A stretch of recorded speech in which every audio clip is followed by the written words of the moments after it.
had to borrow it from this private bank called the Federal Reserve, which is a private bank owned by individuals, incorporated in Delaware. And so what happens is now the government borrows money from them to fund the government. Then the government says, well, we have to pay these people interest. How are we going to pay them interest? Let's impose a tax on the labor of the American people, which never existed before, to pay the interest to the bankers. In fact, in 1980, Ronald Reagan said not one red cent of your income tax money goes to run the country. It all goes to the Federal Reserve.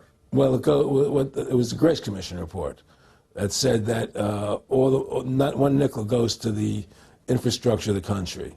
You know. I guess Reagan quoted that. Too. Right. And so, but the point I'm trying to make is that by creating this Federal Reserve System, the government now became dependent on these private banks for money. And they started taxing us, you see. And so now what happens is that in 1935, I believe it was, Social Security started. And they gave Social Security cards, said not to be used for identification, the Social Security number right on the card, right? And through Social Security, they started deducting money out of your paycheck.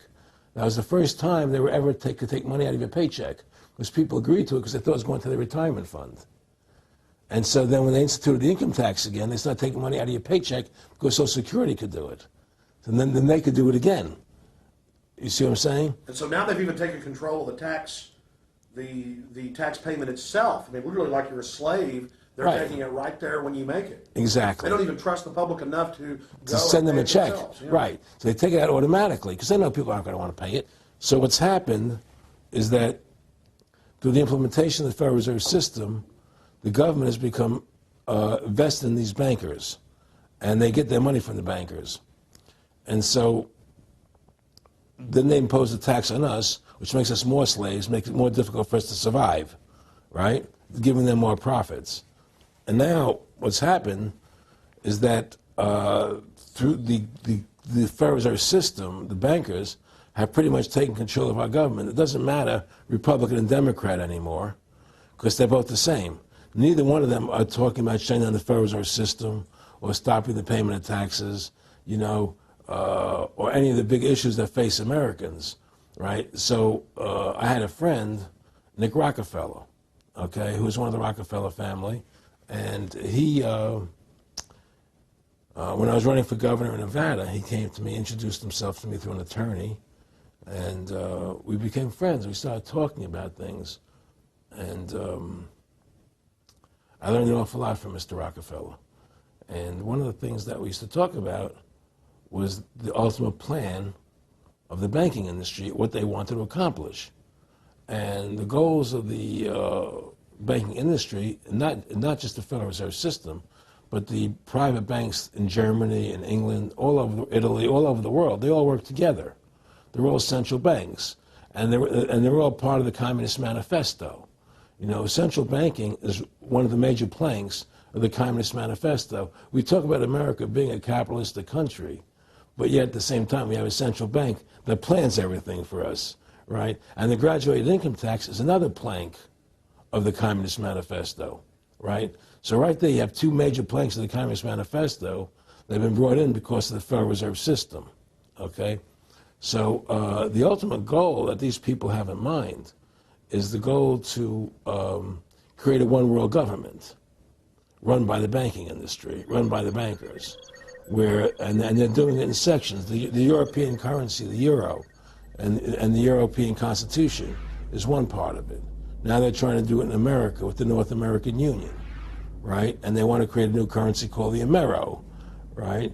And the whole agenda is to create a one-world government where everybody has an RFID chip implanted in them. All money is to be in those chips, right? There'll be no more cash. And this is given me straight from Rockefeller himself. This is what they want to accomplish. And all money will be in your chips. And so instead of having cash, anytime you have money in your chip, they can take out whatever they want to take out whenever they want to. If they say you owe us this much money in taxes, they just deduct it out of your chip digitally. Total control. Total control. And if you're like me or you, and you're protesting what they're doing, they can just turn off your chip. And you have nothing. You can't buy food. You can't do anything. It's total control of the people. And that chip's connected to a database that has your purchasing records, what you do, what Everything. you sell. Everything is in there, you know? And so they want a one world government controlled by them, everybody being chipped, all your money in those chips, and they control the chips, and they control people. And you become a slave. You become a serf to these people. That's their goal. That's their intentions. More than a decade ago, I began getting secret government documents, and we published them, where the feds were training the local police and the military that gun owners, conservatives, people that made frequent references to the U.S. Constitution were terrorists. That's a quote. But in 2009, it broke into the national media when we received the secret MIAC report from a state police officer, and that was in the state of Missouri, but the feds had written it, demonizing Ron Paul, people that wanted to end the Federal Reserve, people that wanted liberty and freedom. And now more secret reports have been released, like the Department of Homeland Security report, which the feds admit they wrote, that says returning veterans are the #1 terror threat in America, that gun owners are part of that #1 threat, that people buying ammo are the #1 threat. Think about this. You have these private bankers overthrowing the United States, and they're secretly training the police that gun owners and patriots and veterans are the #1 threat.